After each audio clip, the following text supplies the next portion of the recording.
And I think part of the key is that we have to approach friendship in a way that takes into account our neurodiversity and doesn't expect this perfection, right? And doesn't expect 100%. I might get better at blurting and interrupting. I still blurt and interrupt. I still have to sometimes, work on that or say, oh, geez, today is just not my day. So I think that piece of that mindset that there's, these things haven't worked out is a piece that we carry with us. And I want us to feel better about ourselves as friends, because what ends up happening is we accept less than we deserve. We deserve reciprocal, healthy relationships where people give to us and we give back, where we feel that they're enriching our lives. And if there's one little hack that I have, which is that I have been doing something for about a year with people where I just have them make a connection 3 times a day. So that could be saying hello to someone, that could be talking to someone in Starbucks. And it's just my anecdote, but people feel better because they're connecting with people. So I think it definitely is partly about opportunities to connect. So I want us to shift our mindset.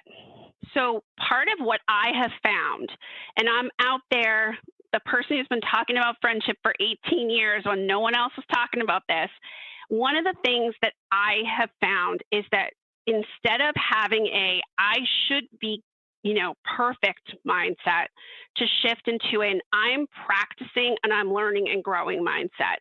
Because if we expect to be practicing, to be in practice mode, to be in a learning mode, to realize that these relationships are potential relationships, that we are having these emerging friendships. Not everybody we meet is a friend, they're a potential friend. To be curious, to realize like we're gonna make mistakes, we're gonna come back from mistakes.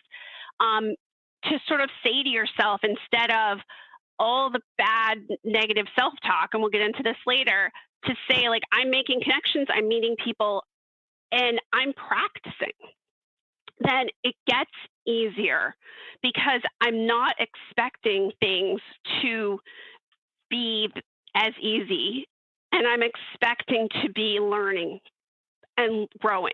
So that's one of my first tips. The other thing is, I would love everybody to say aloud, what are you great at? What are your strengths? What do you offer in friendship? I don't think as ADDers we say this enough. We are empathetic. We are funny. We are curious. We are zany. We are all these wonderful things. And unfortunately, as children, people didn't recognize those things as much. And because they didn't recognize them, sometimes as adults, we forget. But I'm here to tell you that I would rather spend an afternoon with us than with anyone else. We are fabulous. So I want you to just start by saying, like, what are the strengths you bring to friendship? Maybe you are a great listener. Maybe you are funny. Maybe you are great at cheering people up. But we all have something that we bring to friendship that is special and is unique.